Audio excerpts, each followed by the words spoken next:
Good afternoon, students. Today we are going to study about the causes of poverty. Poverty के क्या क्या कारण है और what are the factors that affect the poverty. There were number of causes for widespread poverty in India. जो India में गरीबी फैला हुआ है इसका बहुत सारे कारण हैं. One historical reason is the low level of economic development under British colonial administration. Low level of economic development बहुत स्लो रहा. कब स्लो रहा? अंडर ब्रिटिश कॉलोनियल, ब्रिटिश का जो उपनिवेशवादी प्रशासन था, मतलब ब्रिटिश रूल में डेवलपमेंट बहुत स्लो रहा. Development was very very slow during the British rule. नम आगे देखते हैं. The policies of colonial government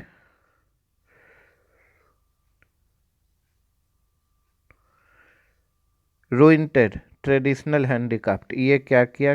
crush कर दिया, कुचल दिया, बर्बाद कर दिया इंडिया का जो ट्रेडिशनल हैंडीक्राफ्ट था. जैसे आप जानते होंगे मसलिन इंडस्ट्री, मसलिन मीन्स मलमल. ढाका का मसलिन इंडस्ट्री वर्ल्ड फेमस था. 5 मीटर का साड़ी, एक मैच बॉक्स, छोटा सा मैच बॉक्स होता है, माचिस की डिबिया, उसके अंदर आ जाता था, उसको डिस्ट्रॉय कर दिया. हैंडलूम इंडस्ट्री जो इंडिया का था उसको डिस्ट्रॉय कर दिया.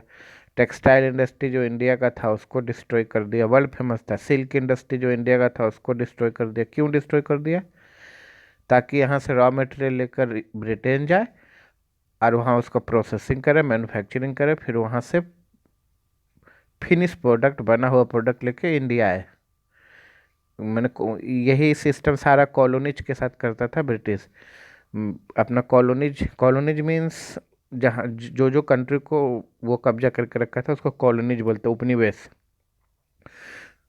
तो उपनिवेश से वो ले जाता था रॉ मटेरियल अपने कंट्री में, वहाँ उसको मैन्युफैक्चरिंग करता था और फिर फिनिश प्रोडक्ट को लाकर उपनिवेश में बेचता था.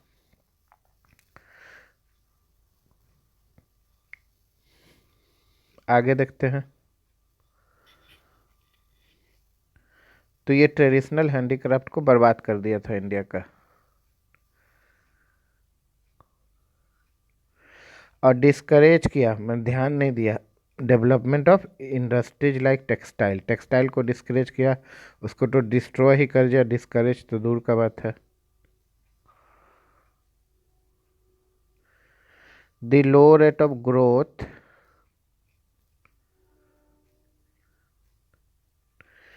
persisted until the 1980s, मतलब 80s तक, 1980 तक जो डेवलपमेंट रहा वो बहुत ही लो लेवल का रहा. 1980 तक डेवलपमेंट जो है लो लेवल का रहा. सिर्फ यहाँ से रिसोर्सेस, रॉ मटेरियल्स को ले जाता था ब्रिटेन, वहाँ से प्रोसेसिंग करके इंडिया में लाकर बेचता था. और पूरा का पूरा कंट्रोल तो हम लोग को पता है ब्रिटिश के हाथ में ही था. This resulted in less job opportunities. इसका कारण क्या हुआ? जो जॉब का अपॉर्चुनिटी है लेस है, मतलब अनएम्प्लॉयमेंट, ही पॉवर्टी का कॉज बनेगा. And low growth rate of income. इसके बाद low growth rate of income, that means low income, less income, it is the also cause of poverty. Low income, less job, low income, ये दोनों क्या हुआ? Poverty का दो cause हम लोग यहाँ से आइडेंटिफाई किए. तीसरा कॉज क्या था? ये इसी से आया है ये दोनों, मतलब स्लो डेवलपमेंट ऑफ इंडस्ट्री, जिसके कारण जो जॉब अपॉर्चुनिटी था वो कम आया. जब जॉब अपॉर्चुनिटी कम था तो इनकम भी कम हुआ लोगों का, तो unemployment and less income, that is or that are the cause of poverty. Two causes are here till now.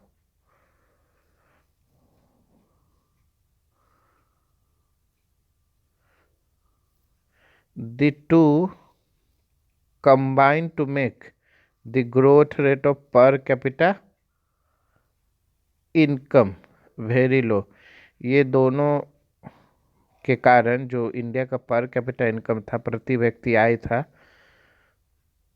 उसमें जो वृद्धि होना चाहिए वो बहुत स्लो वृद्धि हो रहा था, क्योंकि इकोनॉमिक ग्रोथ ही स्लो था, तो इनकम भी जो राइज करेगा वो भी वेरी स्लोली स्लोली राइज करेगा। Per capita income that means प्रति व्यक्ति आय,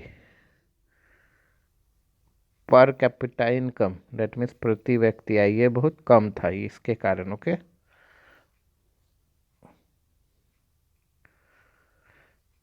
the failure at both the front, promotion of economic growth and population control, ये दोनों फ्रंट, ये दोनों मोर्चों पर, मतलब ये दोनों क्षेत्र में विफल रहा ब्रिटिश गवर्नमेंट। एक तो इकोनॉमिक ग्रोथ हो नहीं कर पाया, ब्रिटिश गवर्नमेंट तो करना ही नहीं चाहता था। अब इंडिया को ही लीजिए, इंडिया ये दो मोर्चों पर विफल रहा, दो क्षेत्रों में विफल रहा। Economic growth was very slow and there was uncontrolled rise in population, that means population explosion, जनसंख्या विस्फोट की स्थिति थी।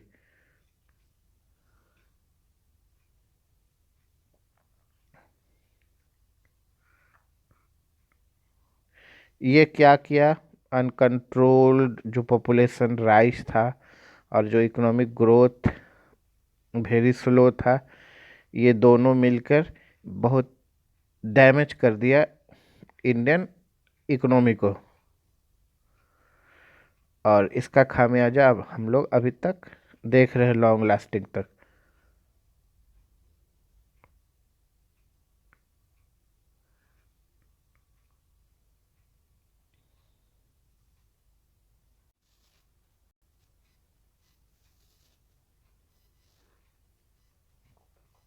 इससे क्या हुआ, जो population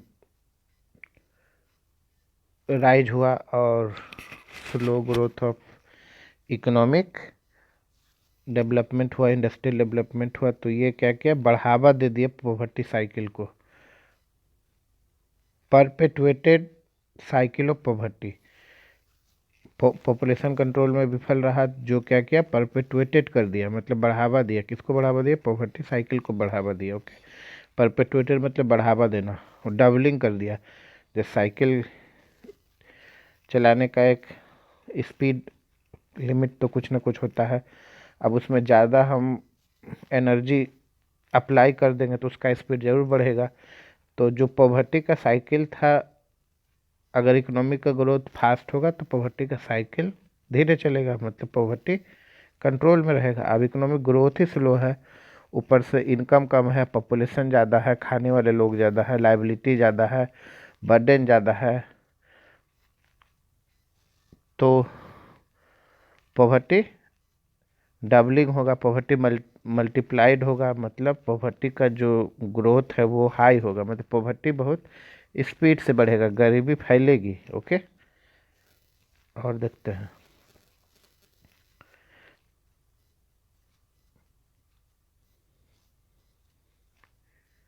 with the spread of irrigation and green revolution, ये ब्रिटिश पीरियड से पहले का है। अब हम लोग आते हैं 1960s के समय।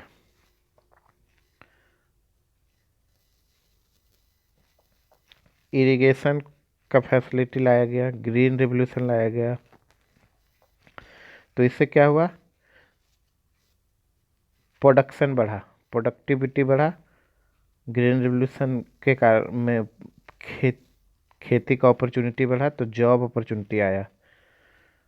मीन्स इनपुट ऑफ लेबर बढ़ने लगा, इनपुट ऑफ लेबर बढ़ने से तो जॉब का लेबर का रिक्वायरमेंट होगा, तो जॉब का अपॉर्चुनिटी ऑटोमेटिकली बढ़ेगा। Work created in agriculture sector, agriculture sector में ये क्रिएट हुआ, but the effect were limited some part of India, ये लिमिटेड ही था। वेस्टर्न यूपी, यूपी का सिर्फ वेस्टर्न पार्ट, पंजाब हरियाणा, बस यही इतना एरिया में ये इफेक्ट लिमिटेड था। जैसे अभी आप आंदोलन भी देख रहे, कृषि आंदोलन, ये भी लिमिटेड है।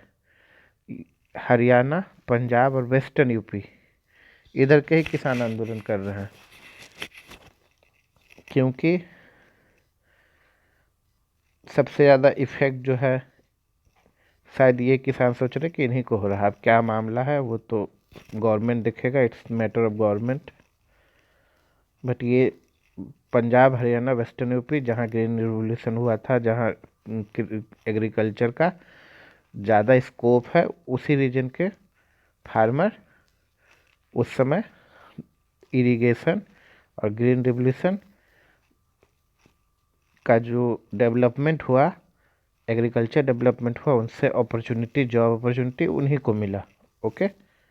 और बाकी इंडिया का जो क्षेत्र है वो अछूता रह गया है। It was experiment also, green revolution, S S Swami Nathan इसको लॉन्च किए थे इंडिया में 1960s के समय।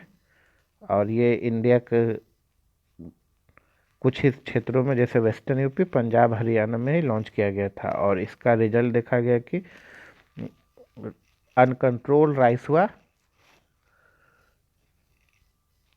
प्रोडक्टिविटी ऑफ लैंड में, कम भूमि में भी ज़्यादा उपज मिलने लगा। आगे देखते हैं। But the effect were limited to some part of India.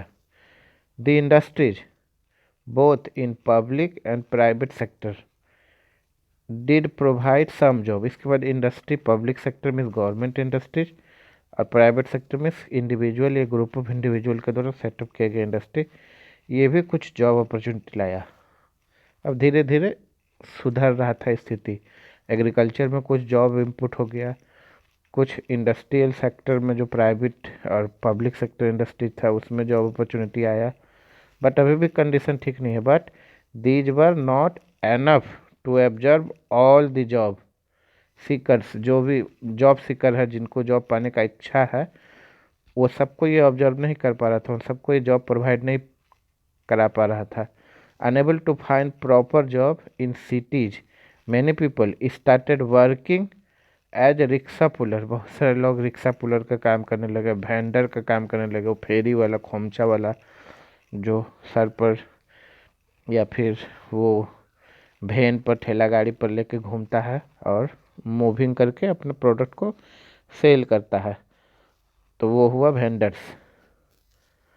Construction worker, जो कंस्ट्रक्शन साइट पर काम करते हैं, डोमेस्टिक सर्वेंट, मेड जिसको बोलते हैं, ये सब भी जॉब क्रिएट हुआ। ये सेल्फ वर्किंग था, मतलब लोग अपने परिश्रम से काम करते थे और उसके बदल उसको इनकम होता था या वेजेज मिलता था। विथ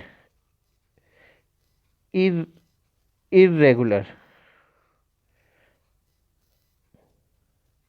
एंड स्मॉल इनकम, तो इनका जो है, ये जो अभी देखे हम लोग सिटीज में जो कुछ लोग जॉब स्टार्ट किए, रिक्शा पुलिंग का, वेंडर्स का, कंस्ट्रक्शन वर्कर का, डोमेस्टिक सर्वेंट का, इनका जो वर्क था इरेगुलर था।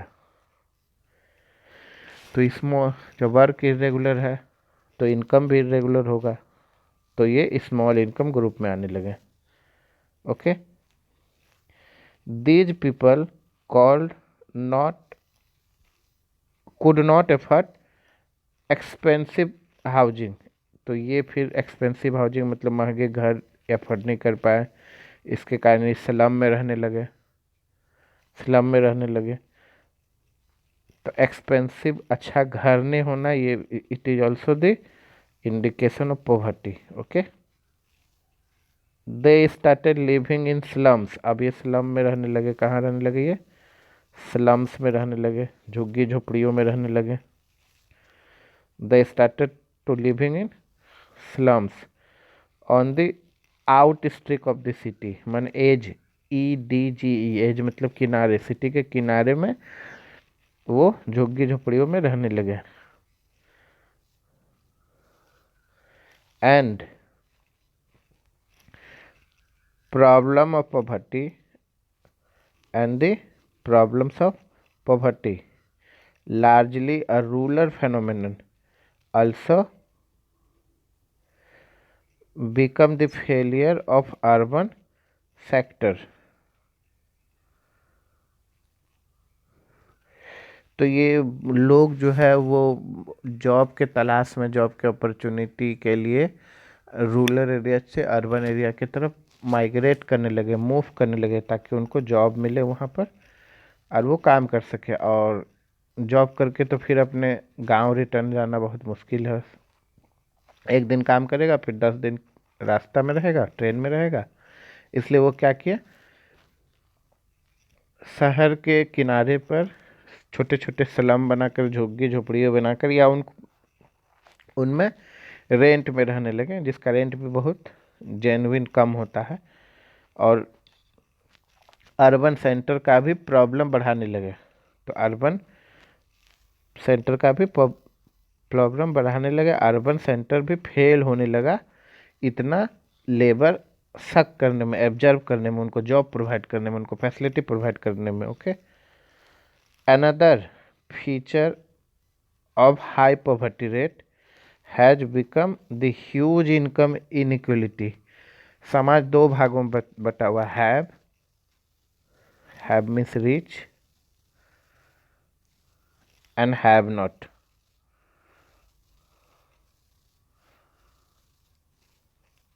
Have not means poor.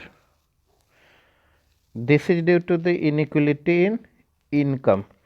Income का इनइक्वलिटी, जिनका इनकम हाई है वो हैव ग्रुप में है, डेट मीन्स रिच है, और जिनका इनकम लेस है वो हैव नॉट ग्रुप में है, जिस डेट मीन्स पुअर है।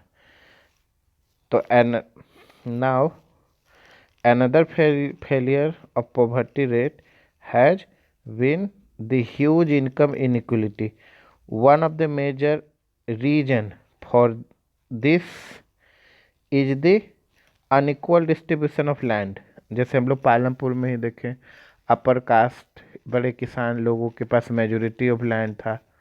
जो लोअर कास्ट थे वो लैंडलेस वर्कर थे, दे हैव नो लैंड, उनके पास कोई ज़मीन ही नहीं था। तो unequal distribution of land.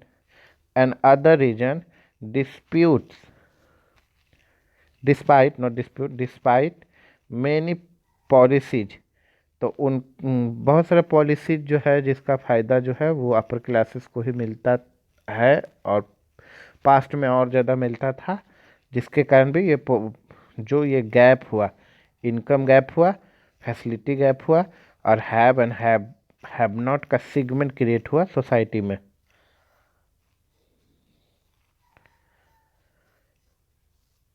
We have not been able to tackle the issue। हम लोग हैंडल नहीं कर पाए, टैकल मीन्स हैंडल नहीं कर पाए issue in a meaningful manner.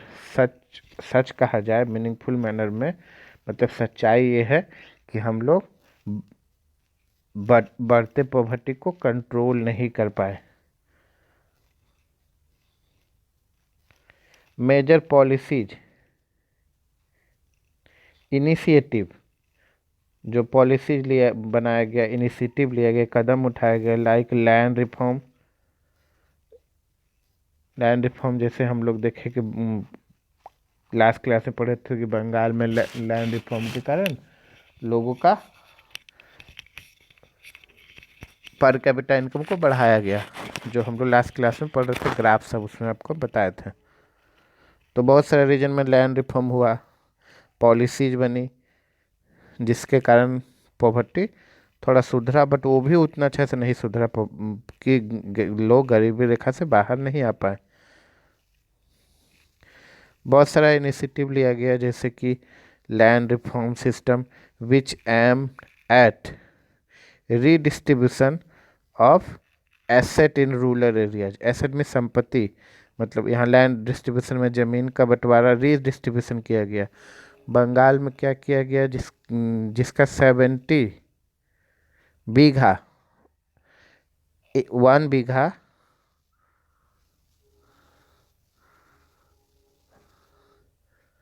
Equal to 720 square feet है। 720 इंटू 20, इतना स्क्वायर फुट ज़मीन होता है, 1 बीघा इक्वल टू।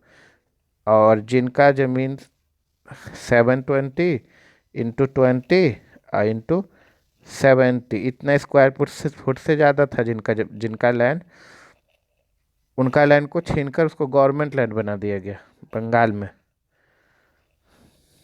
लैंड रिफॉर्म बताया बताया 720। ये है 1 कट्ठा में जितना लैंड होता है, तो 1 कट्ठा में 20 बीघा में 20 बीघा का 1 कट्ठा होता है 720। अब बट 70 बीघा से जिसका ज़मीन कम था उसको उसका ज़मीन छीन कर और उसका ज़मीन छीन कर उसको गवर्नमेंट लैंड में कन्वर्ट कर दिया गया और किसानों में बांट दिया गया। इस तरह से लैंड रिफॉर्म बहुत सारे रीजन्स में हुआ। मैं आपको एक स्टेट का केस स्टडी बता दिया क्योंकि मुझे पता है वेस्ट बंगाल का लैंड रिफॉर्म का पॉलिसी ये ज्योति बसु सर गवर्नमेंट किए थे।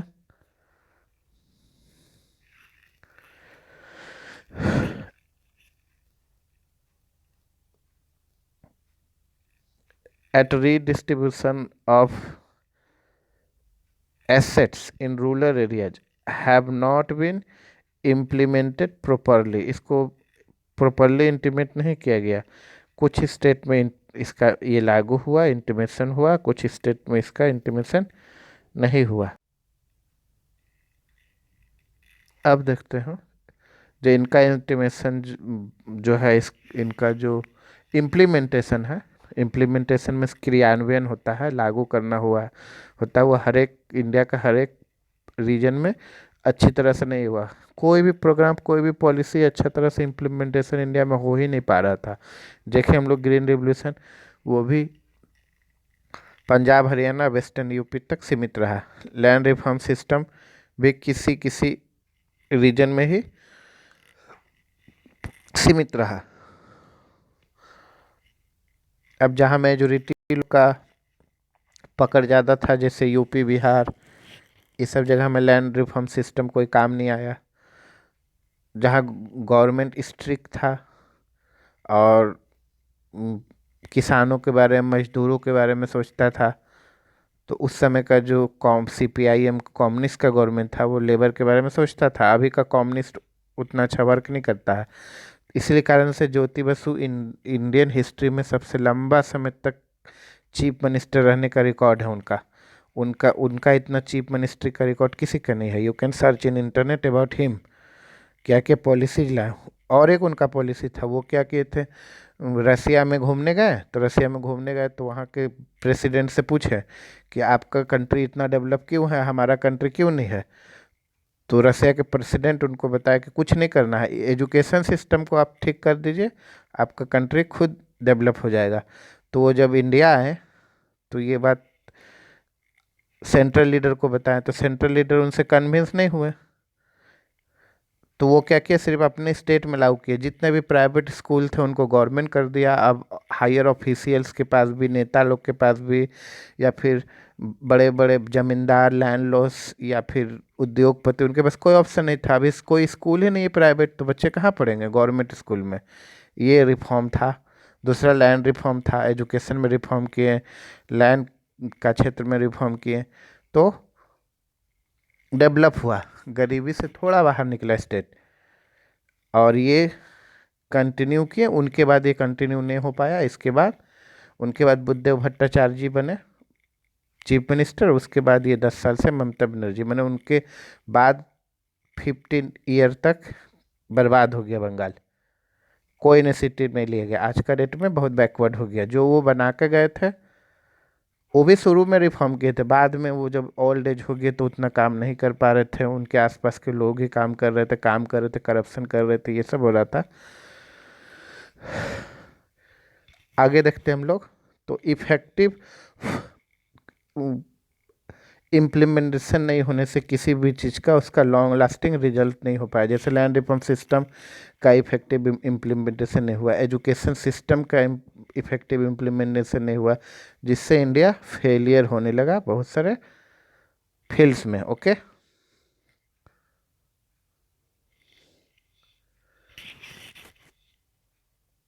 Most of the state governments इनको लागू ही नहीं किया। सेंट्रल गवर्नमेंट भी कोई इनिशिएटिव नहीं लिया उस समय का या अभी का।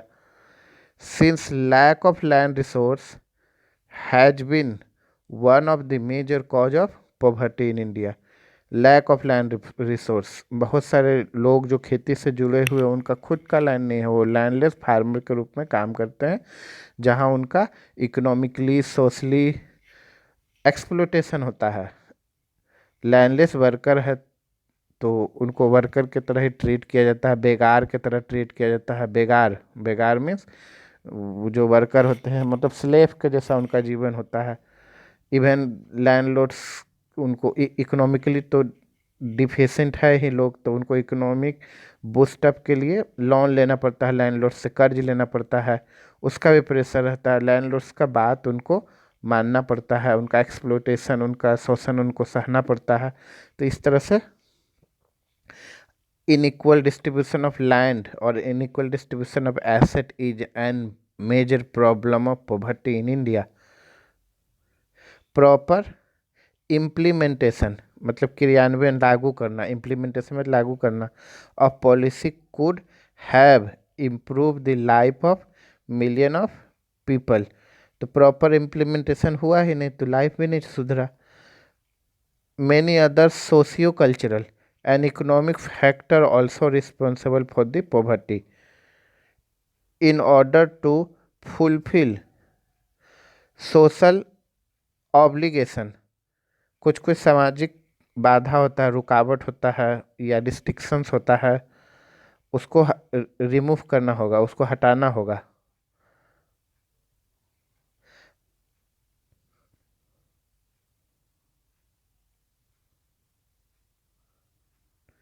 And observe religious ceremonies people in India, बहुत सारे रिलीजियस ऑब्लिगेशन है, बहुत सारे रिलीजियस सेरेमनीज है जिसको इंडिया से हटाने की ज़रूरत थी और ज़रूरत है। रिलीजियस ऑब्लिगेशन क्या क्या है? महिलाएं स्कूल नहीं जाएगी, हस्बैंड के डेथ के बाद उनके वाइफ को, मतलब जो विडो हो जाती थी, उनको सती होना पड़ता था। जो विडो हो गई वो पूजा पाठ में भाग नहीं ले पाए, किसी भी शुभ जगह में जा नहीं सकती है। इस तरह से उनके साथ उनका सामाजिक बहिष्कार और तिरस्कार किया जाता है। इट वाज, तो वो क्या, वो तो कुछ काम नहीं कर पा रही थी वो लेडी। सती, अगर सती होने से बच गई तो वो कुछ काम नहीं कर पा रही थी, वो उनको किसी रोल में रखा ही नहीं जाता था, तो वो बर्डन ही हो जाती थी फैमिली पर। एसेट बर्डन में कैसे चेंज हो गया? अब लोग उसको काम ही नहीं करने दे रहे हैं कुछ, तो asset is converted to burden. अब जिस फैमिली में उस तरह का लेडी है तो बर्डन हो जाए। यही कंडीशन हैंडीकैप के साथ है। हैंडीकैप, फिजिकली चैलेंज पर्सन, सब नहीं, कुछ कुछ लोग जो जिनको development, main stream of development से नहीं जोड़ा जाता है, उनको अच्छा एजुकेशन, अच्छा परवरिश नहीं मिलता, तो वो भी बैकवर्ड हो जाते हैं। चिल्ड्रन, जिस फैमिली में अधिक बच्चे हैं, उन फैमिली में रिसोर्स का डिस्ट्रीब्यूशन भी उन अधिक बच्चों के बीच होगा, उनका भी डेवलपमेंट बाधित हो जाता है। तो ये सब वल्नरेबल ग्रुप्स हैं। और बहुत सारा सोशल ऑब्लिगेशन तो हम लोग देख लिए हैं। इसी तरह बहुत सारा अनटचेबिलिटी वाला भी सिस्टम था कंट्री में, और कहीं कहीं अभी भी है। रिलीजियस ऑब्लिगेशन से बहुत सारा, देन रिलीजियस सेरेमनीज है, बहुत सारा देखा जाता है इंडिया में।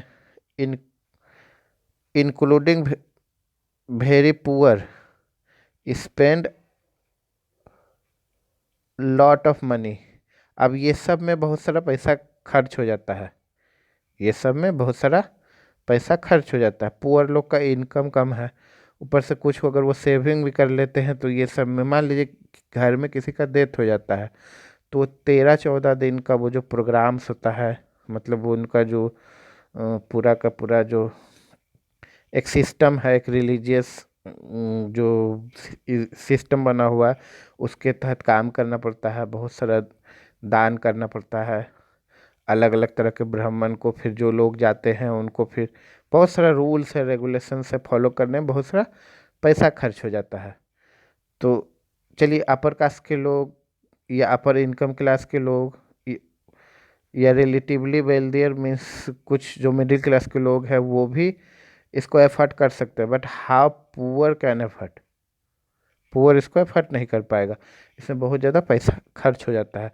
बहुत सारे फेस्टिवल्स जैसे बिग बिग फेस्टिवल्स है उसको भी सेलिब्रेट करना, तो upper class and middle class के लिए पॉसिबल है, but lower class can't effort this.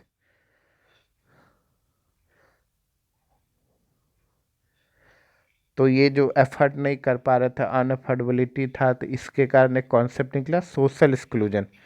Social exclusion में क्या है, poor people is likely to live in the poor surrounding with other poor people. जब किसी के पास कुछ नहीं है तो वो किन लोगों के पास जाकर रहेगा, जिनके पास भी कुछ नहीं है। तो इस तरह का सराउंडिंग बना लेगा जहाँ पर बहुत कम रिसोर्सेज के साथ भी अपना फेस्टिवल को सेलिब्रेट कर सकते हैं लिमिटेड रूप में। अब जिनके पास बहुत पैसा है, इवन इनकम इतना ज़्यादा है कि उसको स्टोर नहीं कर पा रहे हैं, ड्रेन नहीं कर पा रहे कहीं, तो उसको खर्च करेंगे।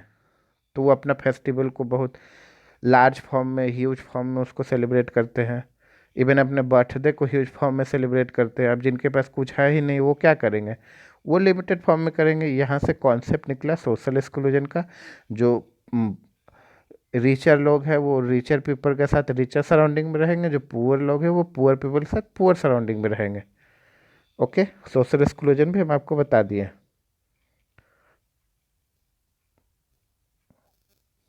यहाँ पर अब हम लोग देखते हैं,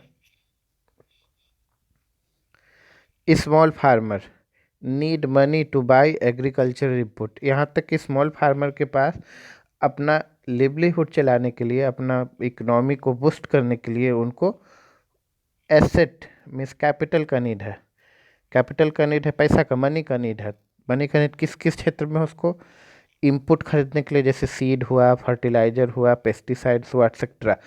since poor people hardly have any saving, उसका तो सेविंग बचता ही नहीं है, तो उनको बोरो करना पड़ता है, लोन लेना पड़ता है। बोरो, loan, credit,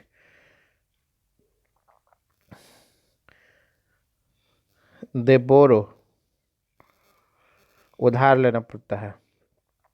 enable to repay, और उसका वो रीपेमेंट नहीं कर पाते हैं। Now come in the definition of credit और लोन। लोन या क्रेडिट का डेफिनेशन क्या है, किसी से उधार लेते हैं तो उसको प्रॉमिस करते हैं कि हम आपको फ्यूचर में चुका देंगे। अब इसका आप समझिए टेक्निकल डेफिनेशन।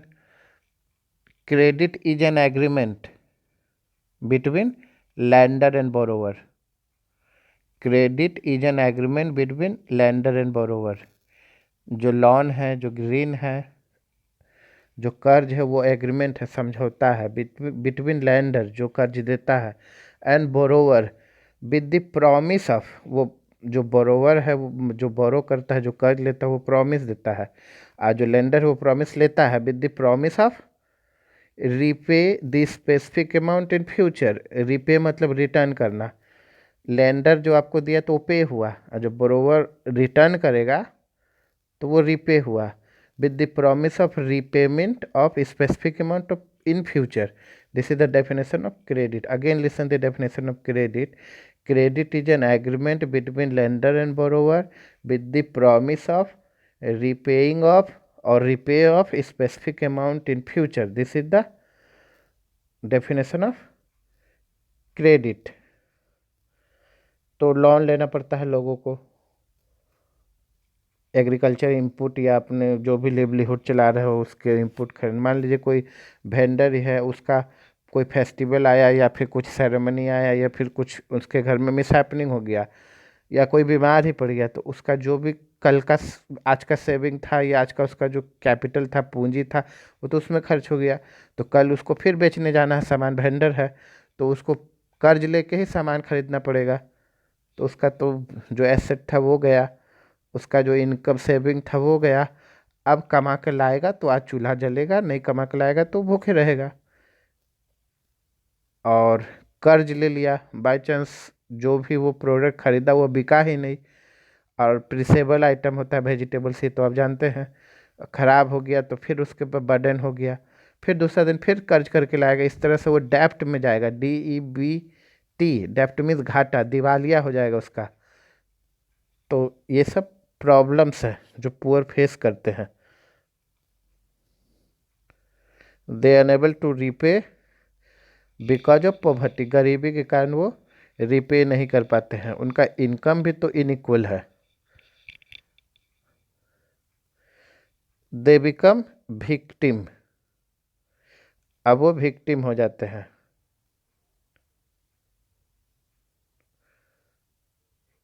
इन डेप्टनेस मतलब वो घाटे में चले जाते हैं, उनका अब कुछ एसेट नहीं हो जाता, वो जीरो हो जाते हैं इकोनॉमिकली।